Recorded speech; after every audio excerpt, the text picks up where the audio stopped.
All right. Good afternoon to those of you on the East Coast. Good morning also to those of you on the West Coast. I'm your host, Brandon Troy, also co creator of Movers and Shakers Unlimited. Thanks so much for joining us wherever you're watching from.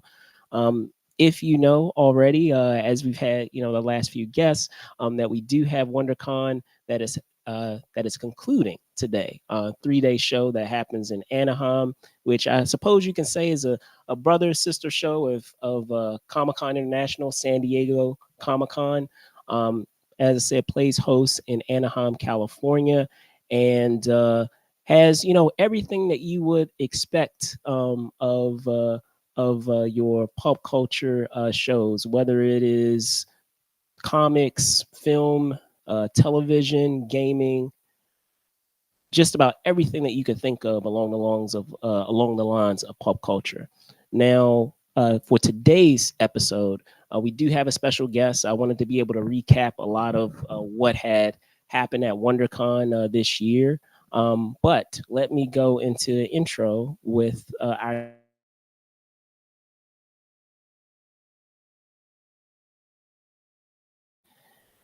Now, our said guest has been on our show before. She has an impressive, skill set that runs the gamut through, being a film critic with her art expertise, and the last few years has provided her expertise also as a moderator for the well-known panel that we have with Women Rocking Hollywood. It is my pleasure to welcome onto the show Leslie Combemale. Let me bring him on now. Les, what's going on? How are you doing? I'm good, thank you. Thanks for having me. Absolutely, absolutely. So, just to hit the ground running, how have you been? I know it's been a minute of having you on here. It's good to have you back. How are things? Things are good. Last year we had Women Rocking Hollywood at San Diego Comic Con. It was the ninth time that we had done it, in through the years, and it went really well. But San Diego Comic Con is pretty expensive for having panels, and I'm one of the few panel creators who have big enough. Panelists that show up for the Yes. panel that mostly it's only studios that do those. And so they don't have to worry about how much it costs to have a hotel room. And over the years, it's gone from you can just book one night to now it's two, sometimes 3 nights. So it just kind of got prohibitively expensive. So unless I get another bigger sponsor, I decided to switch it to WonderCon. And I chose WonderCon, even though if you're looking at the list of the most important conventions or the most attended conventions in the world. San Diego is actually second to New York Comic Con in the United States, which I didn't even know. I'm Yeah. not of New York Comic Con. And San Diego is a nonprofit Comic Con, and there are very few of those in the world. And WonderCon, because it's owned by the same nonprofit, I love the idea that there's an egalitarian kind of attitude where you can't just buy your way into the bigger panels. You can't get a special, like at D23, you can buy the Sorcerer's Apprentice package, and it's like $3,000, but you get to go have special seating when you go to the panels and stuff. You can't do that at Comic-Con. You can't do that at WonderCon because it's a nonprofit. And so they have the attitude where show up, spend the time you have to spend to get where you're going. So I chose WonderCon for that reason.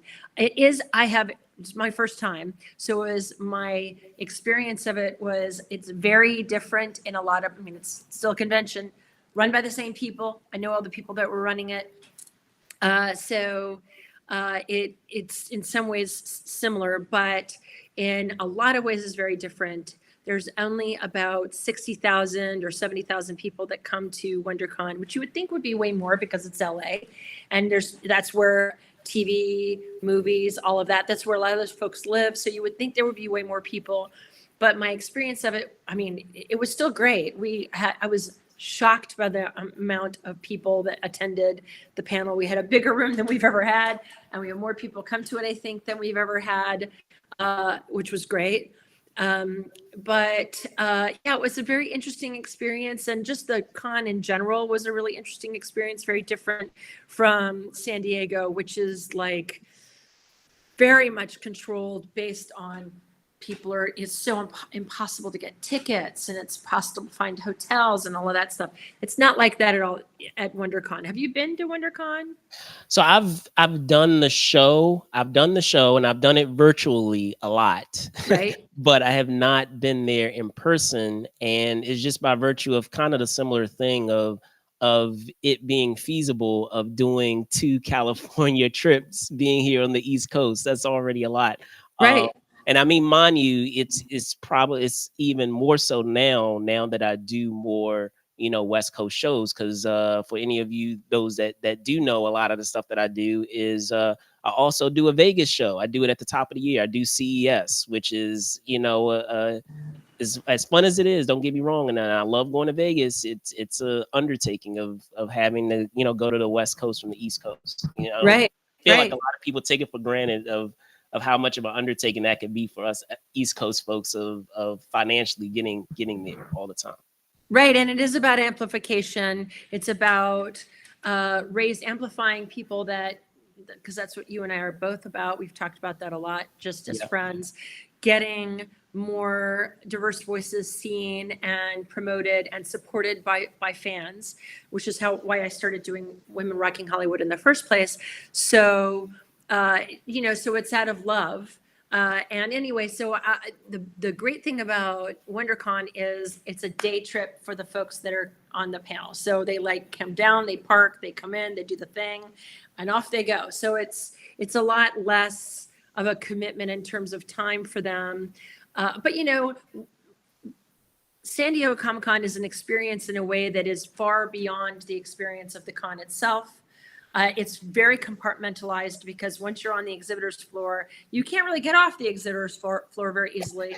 It's always called a comic cardio because you just getting from one side of the convention hall of the exhibitors hall to the other is like, you've done your steps. Just the one time is all you need. So so you've got the exhibitors hall, which is one experience. You've got the panels, which are a real commitment because a lot of the time when I've had my panels, there's been a really long line of people that don't even get in. So it's like a time commitment before the panel starts. Getting in and out is a big deal because there's a lot of forgeries for badges and all of that. So let me just say that WonderCon in person, because I've done it virtually as well, in person, here are a few differences. So very much more day to day, very much more people only coming for a day. So it's Friday, Saturday, and Sunday. Probably most of the people, I don't know this for a fact, but I'm guessing a lot of people, they're just coming today, or maybe they're just coming Friday and Sunday or Saturday. So it's not like every single day they're going to want to be there. Way more cosplay. And that's saying something because Comic-Con has a lot of cosplay. And But impressive cosplay. yeah, I mean, they're good. It's a little more homegrown, not to be insulting to people who do it, but it's not like one of those things where people have spent $10,000 on their costume. Do you know what I mean? Yeah.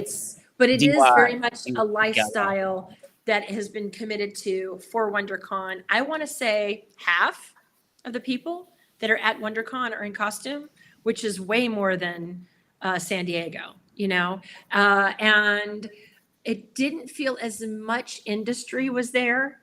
Uh, a lot of very different people on the exhibitors floor, which isn't as small as you would think. It's probably a third the size of San Diego. Again, I don't have numbers, but this is just my eyeballing it. It's way more comic books because I think what's happened with San Diego is it has become so expensive that a lot of the small businesses and comic book dealers that aren't dealing with the comic books that are $50,000, right? Just, oh, they specialize in romance comics. Well, not that many of those are worth a lot of money, but they're at WonderCon. So that's kind of cool because you get a lot more, if you're a true comic book fan, there are a lot more comic books there.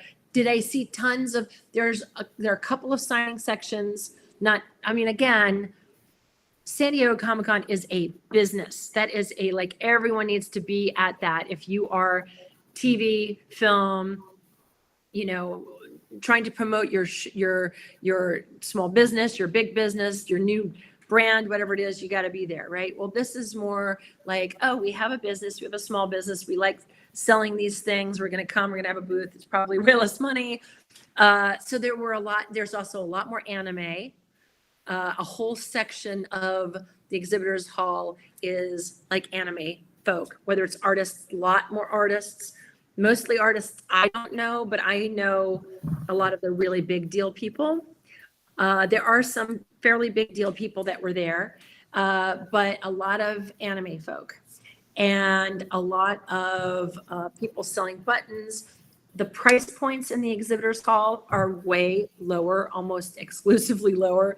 Like I want to say most of the people are trying to keep their price points under $50 for whatever they're selling, which again, big difference between that and San Diego. So there's that. And then the panels, I didn't know what I was getting into, but I have a long history with Women Rocking Hollywood. And so I was just hoping that we would see some people, which we did. And you know, we always traditionally, famously, we go at 10 a.m. for the first panel and people sit there so that we have a good place to film because we film it every year for like women that want to become female filmmakers, young women, or people who are aspiring to it, who want to see themselves on stage, who want to see the potential that they can actually make what their dreams come true. So we really make sure that we have it filmed so we can put it online for people to see. So we sit there from 10 a.m. So we get to see some panels before our own. And the first panel was this amazing panel of monsters and aliens creators. So yeah. I saw that. Yeah. right. Oh, it was so great. It was so great. And these are huge, famous, big deal people. So the thing is, there were maybe, I mean, around maybe a little less than the number of people that were at my panel. And these are, and by that I mean 2/3 of the room was filled. And the room is probably has 800 seats. So, but you would have thought with the people, these are people who worked on Avatar, Yeah. Galaxy Quest, which I asked about during the panel, Jurassic Park, like huge, big deal. So even the people that are the biggest names in what they do, I mean, you know, I don't think panels are the focus, especially not for people who are in costumes. So that was interesting, you know, and then there were a couple of panels that had really cool people on them. There were like 20 people in the room. So I think that's very different. But, you know, when it came to our panel, we had a great time. The folks that were in the audience were paying very close attention to what we were talking about with my panelists. And I had Erica Tremblay, who is an Indigenous filmmaker, a Native American filmmaker who has a new film called Fancy Dance, which stars Lily Gladstone. So she was there to talk about it. That's coming from Apple TV. And then I have Amy Green. Amy Green is a producer and a stunt coordinator and stunt performer. She was wonderful. She talked about how important kindness is in the industry when you choose to work with people as a producer, that kindness actually has a huge impact on who she hires. I thought that was really cool. And also the importance of safety, not just for stunt coordinators, but for producers, and why they kind of have a lot in common, producers and stunt coordinators, in terms of safety on set, safe work hours and things like that, things that she focuses on. Anna Viller, who did The Love Witch, which is a cult classic already, even though it's only from 2016. She talked about that film, about her perspective on feminism, which is, you know, she's kind of an auteur. She production designed and edited and produced and wrote and directed and created all of the art for it and did the music. She did all of it for her film. And now she has a new book that's a novel. So we talked about her movie, her aesthetic, and her new book, her new novel. And then she was actually signing the book after our panel. So we had her, we had Anna Hellberg, who is a producer. She was started as an actor and then went on to become a director, and like went to school, learned as much as she could about it, has a producing partner, a writing partner. They just co-directed Tarot, which is coming out on May 3rd. And what she talked about was the importance of diversity, and she's Japanese American, the importance of diversity in above and below the line. So on screen and behind the camera and in department head positions, which I think, again, between you and me, preaching to the converted, because we know how important it is for people to see themselves on screen. And then we had Andrea Wilson Mirza, who is a producer of a new movie called The Queen of My Dreams, which I don't think has distribution in the United States, but was picked as one of the top Canadian films of 2023 and has some international distribution. It's a wonderful film that she was a producer on, and she's married to the director, so they worked on it together. And she talks about that, but also she's the director of Reframe, which is a nonprofit connected to Women in Film LA and the Sundance Institute. And they are working, they have something called the Reframe Stamp, where they're working to designate a Reframe Stamp to films that have a certain number of women and diversity above and below the line in their films and television. And then we talked about that and about the fact that the audience at the panel, and also you, the people who are watching and listening to this, need to use their money to support diversity and unique voices on screen, because we don't need to see the same thing over and over again. And money, it's been shown that the money is there, whether it was when Black Panther came out and they said no one's going to go see a superhero movie filled with Black people, which broke a bunch of box office records and won Oscars, to Fancy Dance, which took an extra year to get distribution, when Martin Scorsese, a white cis male, not to cast aspersions on him, I love him, but his perspective on that story comes from who he is, whereas Fancy Dance is made by and starring all Indigenous artists. So the challenge of getting those kinds of films put on the screen. So it was a wonderful panel. I really enjoyed the women that were on it, and they had such powerful things to say. And I love being able to have artists like that, where people, whether they're watching the video later or come to the panel, they can see themselves on the stage. They can understand that they can become like these women, or they can go out and try to be an actor or a DP, a director of photography, or an editor or a composer, and actually get where they want to go if they figure out the kind and collaborative people they can work with.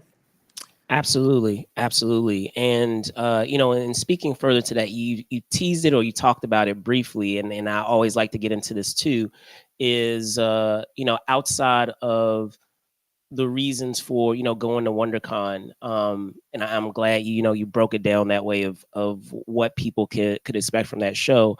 You teased it a bit and talked about the amount of steps and that type of thing, and a lot of times I'm always for those that are newbies to cons, is giving them kind of like a window of, okay, you got to do this. I have to give them like a list or a breakdown, like before they do the show, make sure you do this, make sure you do this, make sure you have this, make sure you have this. And that, we both, I feel like similarly, we carry a lot of similar hats when we're going to cons, whether it's moderating a panel or, covering the show, whatever the case may be. So that looks a lot different than perhaps what someone who's just going to the show just to enjoy it might look like. Mm-hmm. So for you, what does that that look like? I'm curious to see if some of our notes are the same with what that survival kit is. You mean in Um, terms of what we tell just regular Oh normal no, I'm folks? saying like more so for you, Oh, as a moderator. Like I know for me, like I want to make sure I have enough pens. I know people don't really think about that. I want to make sure I have enough pens. I want to make sure I have enough writing utensils. I want to make sure that I have enough index cards. I want to make sure that I have my notebook. Like there's certain things that I oh yeah. make sure I have. Um, in a similar way for you, maybe that looks different, or maybe for someone who is now starting to journey into being a moderator, perhaps, they're starting that, maybe they're doing a lot of fan panels and they're starting to transition into doing more, perhaps guest things. What does that look like for you? Okay, well, I would say one of the things, and I think you and I have talked about this too, Yes. because I cannot stress this enough. I mean, I'm a girl, you're a black man. So, right off the bat, we are not going to be the usual moderator. And it's getting better, absolutely. But when you and I both, when we started, no black men doing, except for the black panel at Comic Con, which has been around forever, none. No women moderating panels. Like literally, I think we were about 10%. A lot of women who were geeks were very much in the closet. And, then it kind of got better and better. And now there are a lot more women that moderate. But from the beginning, that was a thing. And so, what I cannot stress enough for people who want to become moderators, who want to kind of break into doing that more, is be effing prepared. Like, do your research. Because as a film critic, there have been times when I have gone into, I don't do roundtables usually anymore, but there have been times when I've gone in and no one has read the press notes except for me. And I'm talking about 10 people. And no one has read the press notes except for me. And there's no excuse for that. You got to be prepared. So as a moderator, you are going to do so much more research than you ever thought you and even when you do all of that, you find out something that you didn't know before you walk in and do the panel, which I love and I think is wonderful, as long as it's something that if it had been out there, I would have seen it. And so I'm learning something that just is not, known generally around in the world.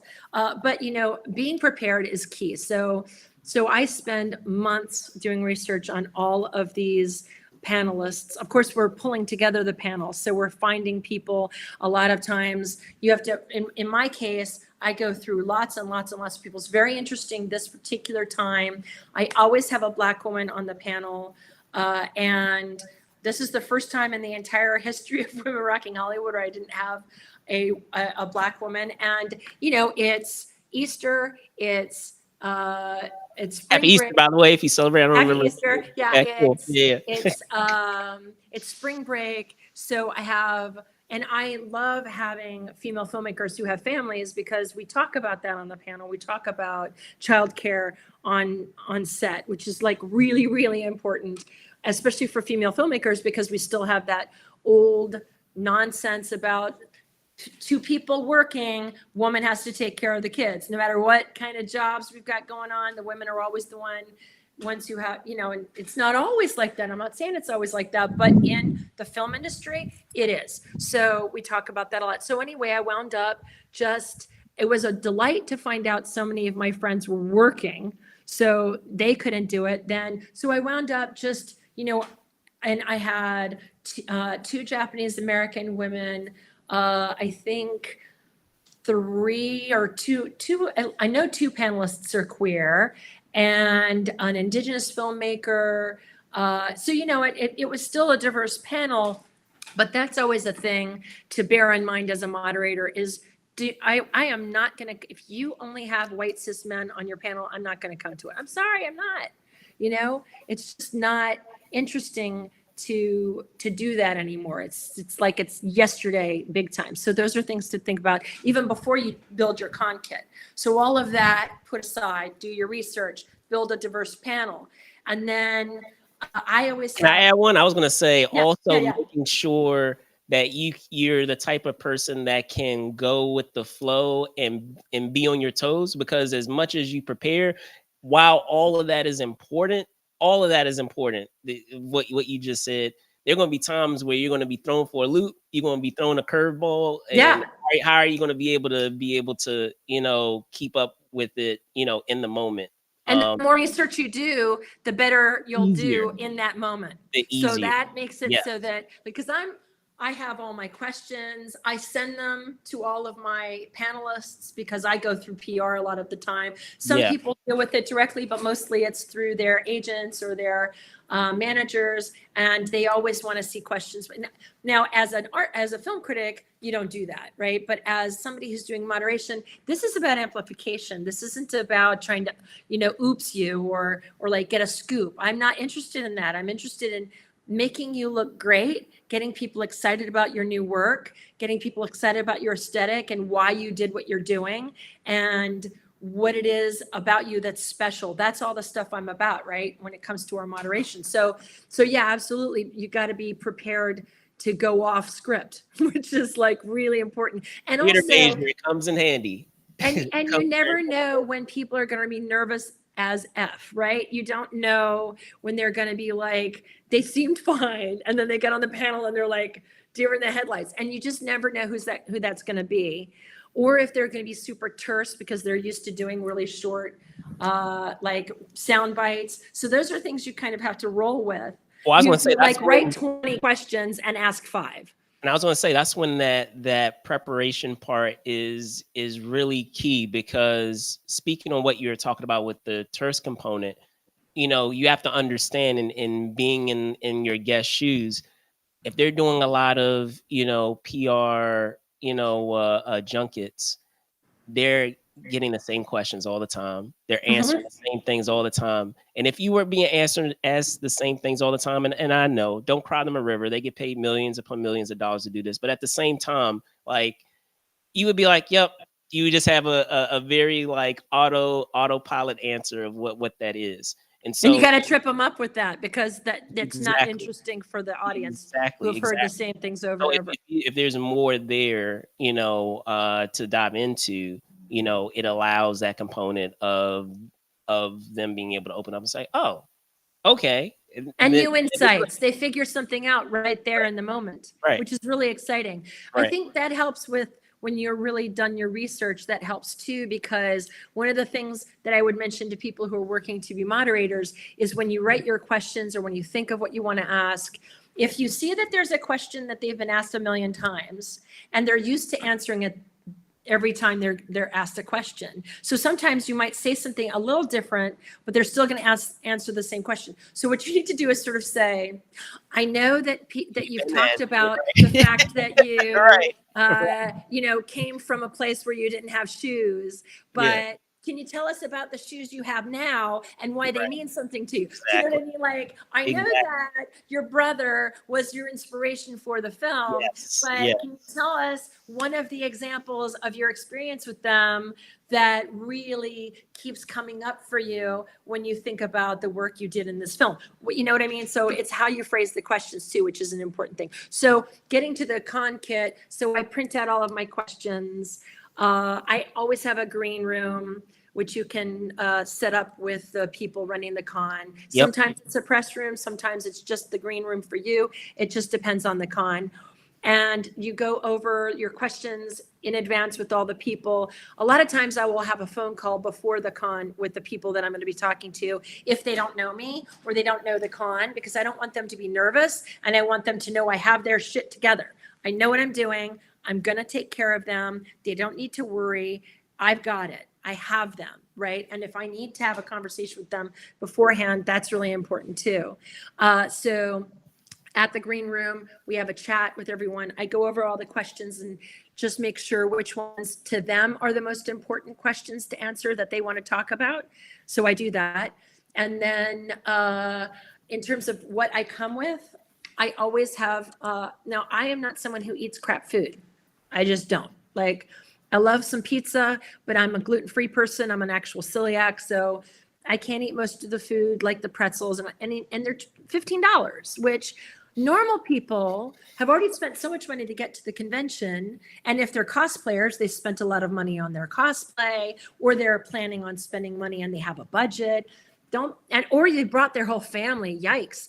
Like, you do not want to spend that money at the convention for that food. So always bring food. Or So, fluids, because you're going to be talking a lot. fluids are key. Fluids are key. You've been talking a lot. I will never go to a convention again ever without one of those bottles that you can refill, because they have those everywhere now. You can refill your water 10 times in a day. And if you have to buy water, it'll be $7 and you'll have to stand in line for 15, 20 minutes. So, and if you're at New York Comic Con, you're going to stand in line for 2 hours. So you need to have your water. You need to have like whatever kind of protein bars, don't have a lot of sugar in them, and have the things you need to have energy. And then if you need caffeine, I suggest bringing tea with you, like iced tea with you, because the coffee can be really bad, or it can be like rip your gut out, and you haven't had food. So then you can get, this is for moderators, then you can get sick, you can get intestinal. None of these things are things you want right before your panel. No, So not at all. I'm like, we're the same person, right? Not at all. Yeah. No, because I was going to say, even with all of that, like, making sure that you go to like take advantage of the grocery store. Like, Yes. I know And there's almost always one nearby. Yeah, I was gonna say, I know at San Diego, they have Ralph's, which is Ralph's right up the street. Safeway, basically. Right. But I don't know if it's the same thing that you found at WonderCon, that they had a Ralph's nearby, or maybe it was not super close, and it was raining, so I think people wanted to get in. And since WonderCon is really during the rainy season in LA, I think rain, I don't know how often it happens, but it does happen. So I think it's good to come prepared already. If you're coming for the day, if you're staying there, there's probably, you can plan that in advance and go to, because it's Anaheim, so sure there's grocery stores around. When I'm in San Diego, I drink wine, and so when I'm in San Diego, I always go to it's like called Fifth Avenue Wines and Spirits or something. It's like 4 blocks up, and I know them. And every year we go, and my husband likes spiced rum, and there are a bunch of different companies that make it nearby. So we always get some of that for him, and I get wine.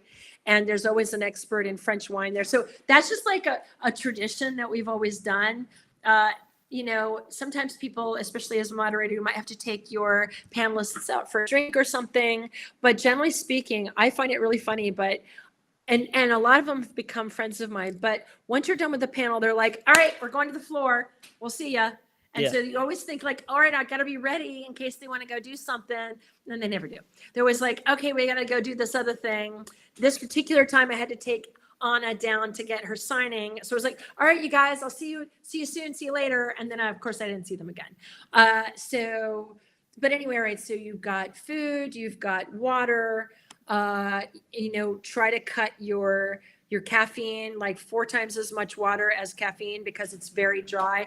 If you have any predilection towards sinus or issues around any of that, there's 2 things I always recommend. One is like, I forget what it's called, but it's a thing that you swab in your nose so that you won't get cold. Yeah, I know what you're talking about. Yeah. Not like Zyrtec, but it's something like that. I forget what it's, Zicam. That's what it's called. Yeah, so I always have Zicam. And then I always have, I use a sinus spray that's a homeopathy, just to keep my nose from getting too dry, because it's always really dry in there. And you do not want to get a nosebleed as a moderator. Like, it's not about you, which is something also really important to point out. It's not about you as a moderator. Narcissists need not apply. Like, get your own self right out of there. It's not about you. You are only there to amplify other people. And, you need to have some magnetism. You need to catch people's attention. It took me like 4 years to remember to be like, oh, and by the way, I'm Leslie Combemale. Like, I always would forget, because it is not about me. So that's a really important thing to remember. And then for the panel, you have your notes, like your questions.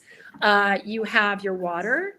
I have my phone I think it's different for different people and whatever kind of panel you're doing. I But already because know where you're going for your photo yeah, real quick because everyone needs to rush off. Once that panel is done. So me the too. picture, Me too. yes, Yep. always Me very too. important. Know who's going to take the picture, Yes. because you want it to be against the step or repeat, the backdrop from where you were just doing your interview. Grab the placards up because a lot of times, especially with female filmmakers, like the first time I got Gina Prince Bythewood on the panel, that placard was gone 2 seconds after the panel was over. Somebody had taken it. So like be prepared to take the placards up. But what I was going to say about the phone is in my panel, I don't take questions from the audience because depending on who the panelists are, they have fans that are like really, really into it and they start crying and stuff. And it's choose up time. Sorry, no.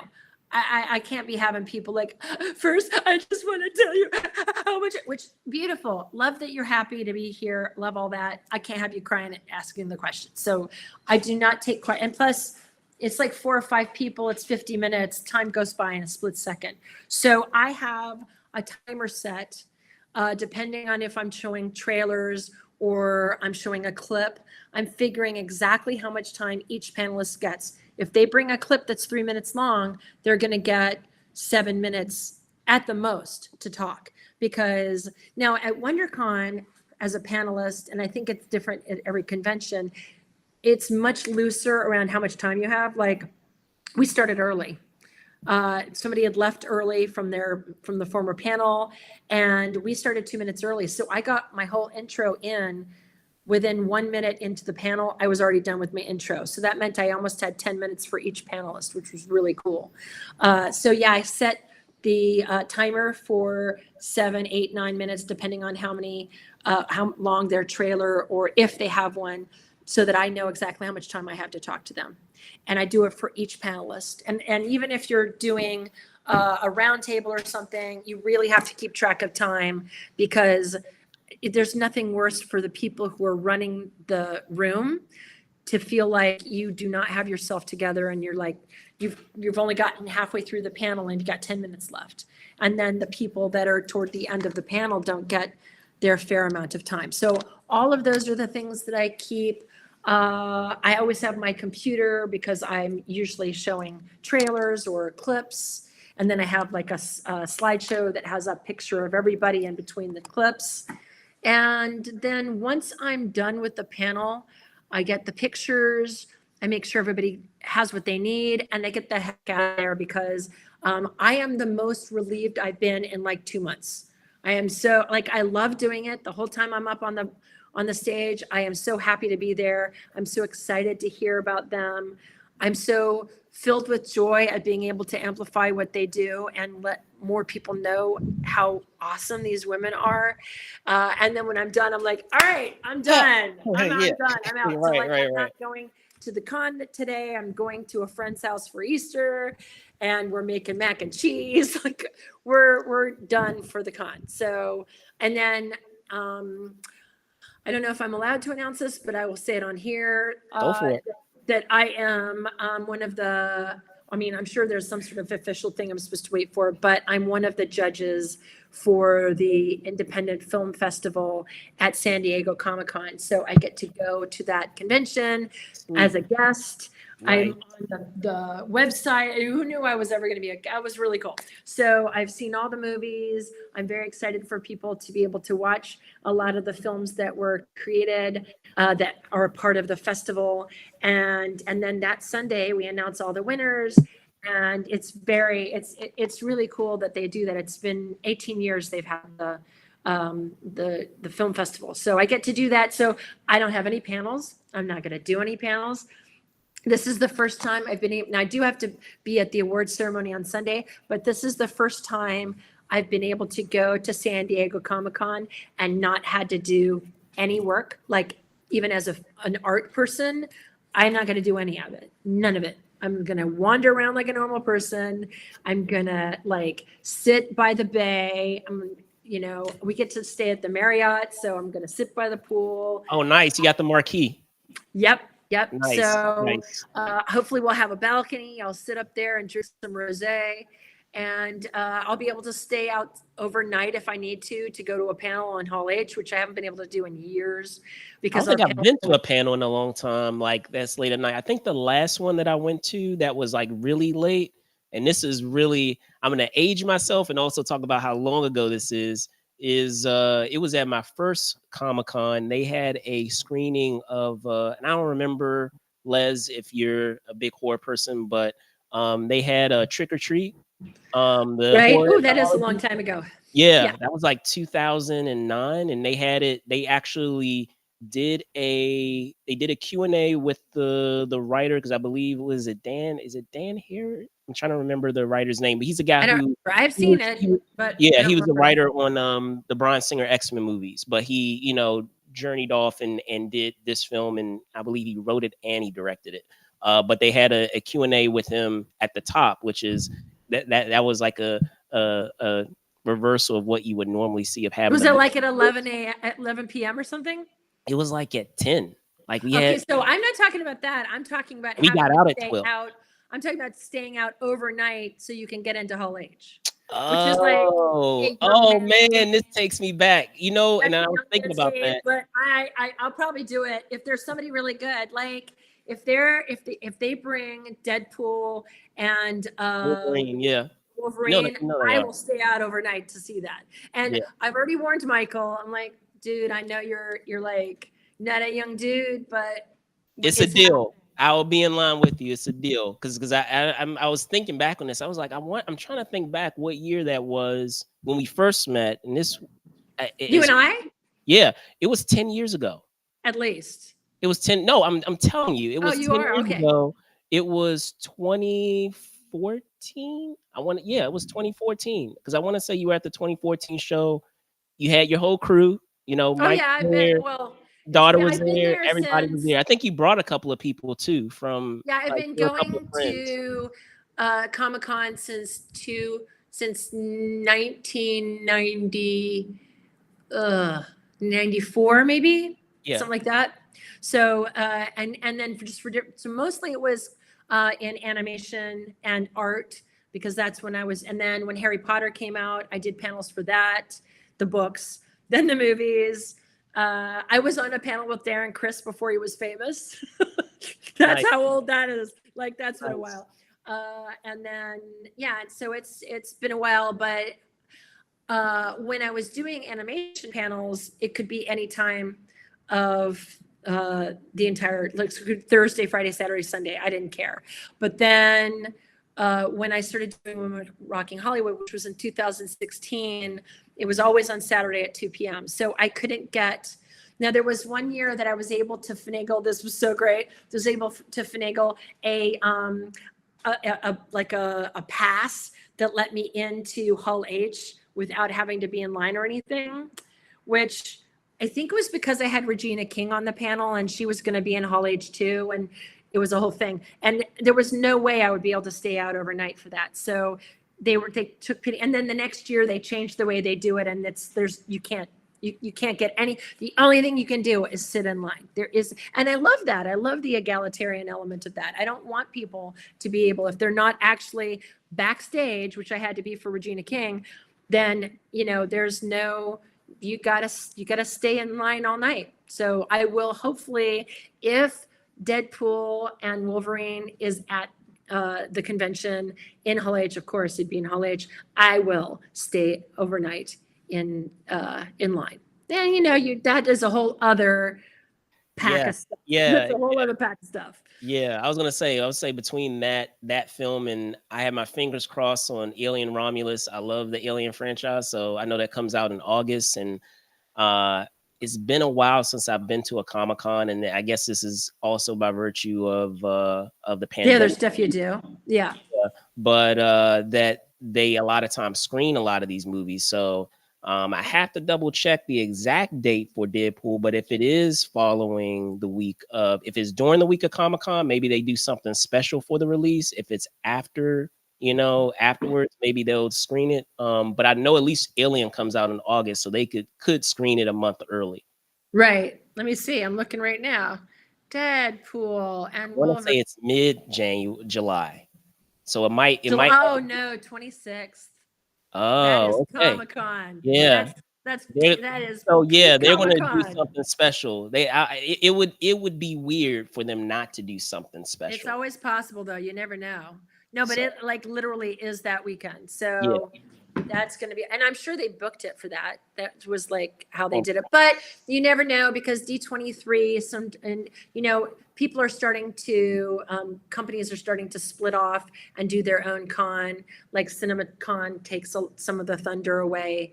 And I think CinemaCon is why nobody big was at WonderCon because CinemaCon is in like 2 weeks. yeah. So Yeah. yeah. Yeah. Anyway, so yeah, it's been a wild ride, and I don't know if I'll do Women Rocking Hollywood again next year. We'll just have to see.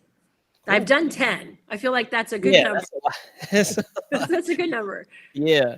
So you got into this a bit, but we can get into it officially. Is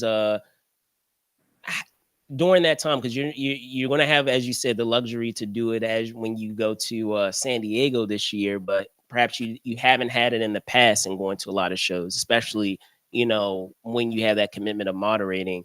Has there been an opportunity to also feed that inner fan too? Like, I like to get into that too. I mean, obviously, you're a fan of everyone that is a part of your panel. Otherwise you wouldn't have assembled that group to be a part of it. But Mhm. maybe it might be by virtue of, okay, this convention is in this particular city, I want to be able to have time to actually do this thing in that city. Maybe just as you say, you mentioned the wine, like maybe there's a specific place that I heard about that I wanted to try, or maybe a place that now has become a tradition that I try to make a point to do all the time, or even in the show itself. So either of those things. Well, it was. I started running during the pandemic, which I never I need thought to was do that more. possible. I Huh? need- I was saying I need to do that more. I know a lot of folks that mutual friends that they are con folks, and they they run the show, or they're a part of the show somehow, and they'll try to spend that morning, early morning, jogging, and I'm like, that Yeah, sounds and it's really beautiful relaxing. because To do in that. San Diego, there's always like a cloud cover in the early morning, so you can go out and not get sunburned as a pasty white girl, as I am. Protect my skin, but even so, I like to go out before the sun comes up because it's torture to your skin. So I do go out. That is a thing that has been since the pandemic, a little before the pandemic, I started running. And so I do that. That's part of the thing. And that's really fun because that's a different kind of subset of people. In fact, you can run into literally, you can run into famous people who are jogging that morning, which Yeah, is really yeah, cool. And I mean, like leave them alone, but it's still like, oh, we're both running. I run very slowly, so I look like someone who's just walking fast, but it's still a thing that I do. And I love it because I'm seeing people as they're like, some people are really busy. They're like preparing for something for the day. Some people are, this is their time to decompress. They're keep in having touch. morning meetings. I also go to, I think it's called, what is it called? Spill the Beans. I Okay. think is what it's called. It's a coffee place that's behind all of the hotels. It's in whatever that area is that's on the water. Oh, is it behind the like between, like, what is it, that Manchester Grand Hyatt and kind of that, like, that back area? You're talking about San Diego, I'm Yes. assuming. So that Yes. kind of that Yeah, back area exactly. So market, there's a whole market. section. Yeah. That's where people run, but Yeah. there's also a coffee place there. They have great gluten-free stuff. They have really good coffee, and it's a place that you can go and get something in the morning and not stand in line for like an hour. And it's reasonably priced. It's really good stuff. It's sort of hippie trippy. You can get like a avocado toast, but it's got like a bunch of nuts on it. It's very, very Southern California. Gotcha. So I love doing that. There's also a pizza place right near there that has really good pizza that if you're in a pinch and you like, because after the con, people are always really hungry and you can't get into any of the restaurants because it's all like a million people. So that place is really good to get food when you can't get it anywhere else. You just walk down there and you can sit and stare at the water. They have cider and beer. So it's like a low key kind of hangout. So that's one of the things I love to do. inside the con, I like to visit artists that I know Mm-hmm. because I love to see the ones that have not just in Artist Alley, which is its own like puppies in a window, really hard for them, you know. They're like, hi, hi, you know, so it's like I always feel a little bad because they're like people just walk, it's crowded, but nobody's coming to their booth. So I like to visit my friends that are in Artist Alley and see what they're doing and talk about it to the people that I know who might want to buy some of it.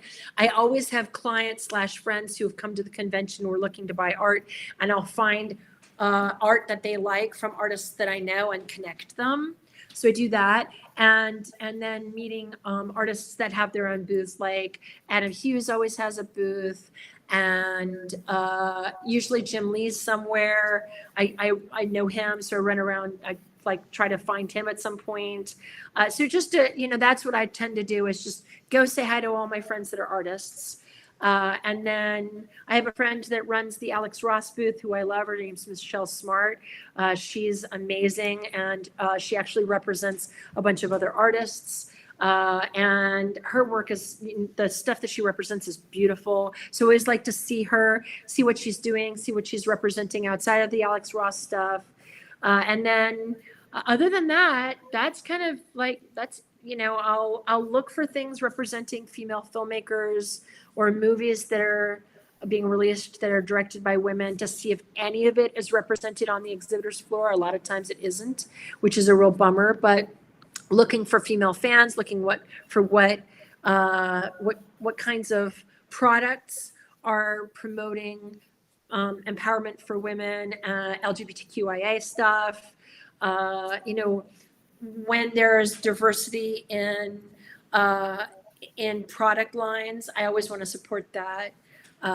So I'm always looking for that in the exhibitors hall. Although since the pandemic, I wear a mask when I'm in the exhibitors hall. So because it just gets too crowded, and I don't, even if it's just comic crud, even if it's not COVID that I would catch, and there's all that stuff flying around in the air. There's, you know, there a lot of people are, they bring their stuff in boxes and they have a lot of new plastics. There's like a lot of chemical type stuff, a lot of tiny microscopic bits of like cardboard in the air, and it winds up giving you basically the human version of kennel cough. So I always wear a mask when I'm in the exhibitors hall, just to try to avoid any of that. And so far, no COVID. So hopefully that'll never happen to me. That would be nice. So yeah, so those are all the things that I do. And then the only other thing I will mention, because these are also owned by small business folk, is in Little Italy, there is a row, like about 2 or 3 blocks, side blocks and main block of Italian restaurants and restaurants in general that have beautiful outside seating, and they're not in the main part of San Diego. So I mean, they're not super close to the con. You'd have to walk like a mile and a half to get there. It's further than the furthest hotel that's downtown. Ah, So got it. you can book your reservations before you go to the con, and then you're supporting some of the small business owners that sometimes see a major uptick during the convention, but not always. And I want to support as many small business owners as I possibly can in the process of my being in San Diego. Definitely, definitely. I was gonna say I'll make a recommendation. I don't know if you've been recommended this place or not, but they are awesome. Is Richard Walker's Pancake House. Oh yeah, but you know what? They're You better terrific. I convince know me the where I line have is to wait in insane. line.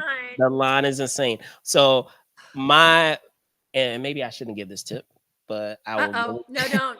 You Yeah, can give it to me because it'll offline. ruin it. Because there is a time that you can go in the morning. I'll tell you offline. There is a Okay. time that you can go where like it's not crazy busy and you can still enjoy being there. Because you are right. Because of how popular it is, the line can very much go around the block, and deservedly so because the food is really good. Yeah, I've never I promise gone you, I'm because not it's a always too spokesperson crowded. for them, but yes, the food is incredible. So, but before I let you go, Liz, I really do appreciate hopping on here on Sunday and recapping everything. Can you, Spending Easter together. there you go, there you go. Can you get into your upcoming slate? I mean, you talked about it briefly just now of that you will be making an announcement about what's happening at San Diego. Is that going to be it in terms of like your cons? I know you also. I don't think we talked about this all that much, but maybe there's some other shows that you're going to, film festivals, things of that nature. I'm judging a film festival.